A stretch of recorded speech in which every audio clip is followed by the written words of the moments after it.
30 miles from the next gas station. Thankfully, I ran out in somebody's driveway. It's the middle of nowhere. I couldn't even tell you what town it was near.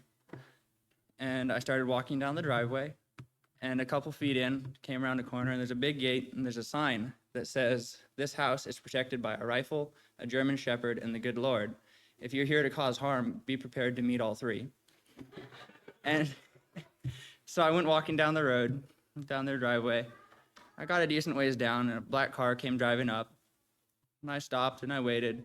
And they drove up and rolled down their windows. Two old gentlemen sitting in the front seat, an elderly woman in the back seat.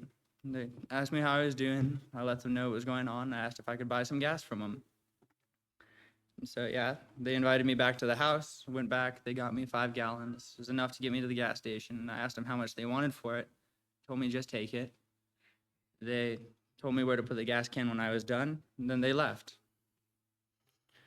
So I went back, was able to fill up my truck, put the gas can back where they asked me to. I made it to the gas station and finished the trip without any issues. I did a lot of thinking about that, and just very thankful for that. And the other day, Kristen and I were reading through in our Bible study. We were in 1 Timothy, and in chapter 6. And it just gave me more to think about. So in 1 Timothy 6:17 says, "Command those who are rich in this present age not to be haughty, nor to trust in uncertain riches, but in the living God, who gives us richly all things to us to enjoy. Let them do good. Let them be rich in good works, ready to give, willing to share, storing up for themselves a good foundation for the time to come, that they may hold on eternal life." A special emphasis on 18.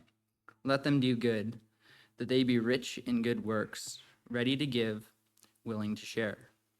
These people that I met, I don't know them. I've never seen them before. I've never talked to them before, and they don't know me. All they have to go on is what I told them. For all they know, I could have been lying straight to their faces. But despite whatever was going on in my situation, they took time out of their day to help me, somebody that they don't know. And when I offered to pay them, they told me just to go, just to take it and just to go. This is just, to some people, it may seem like it's such a small thing, but to me, just thinking of this, generosity is just beautifully exemplifies what this verse calls us to do. And then, what if we don't help people? What if we choose to hold on to everything we have? It's my stuff. Why should I have to give it away? Why should I freely give what I've worked for? Well, in chapter 6, if we move back to verse 7, it says, "For we brought nothing into this world, and it is certain we can carry nothing out. And having food and clothing, and these we shall be content. But those who desire to be rich fall into temptation and a snare, and into many foolish and harmful lusts, which drown men in destruction of perdition.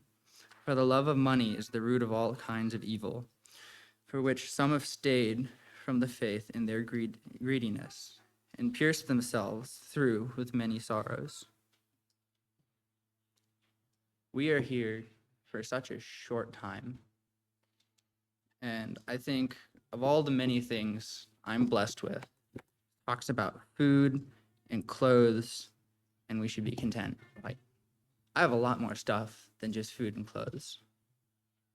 But how much of it do I actually need?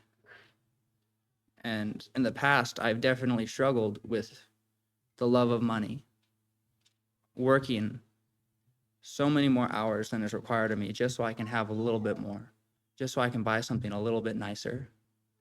And I've been woken up. I've had those wake-up calls where God was so generous to me, not to just kick me down and put me down to have nothing, but to take that money and put it to better uses and still leave me so blessed with so much more than I need. And even when I think I want something better, he shows me that I don't need it. And then everything that he's blessed me with, I've ended up happier than I ever could have thought possible. those are the thoughts I've been thinking about the last few days. Just wanted to share it with you guys. If there's anything you guys are struggling with, anything you'd like the prayers of the church, please come forward as we stand and sing.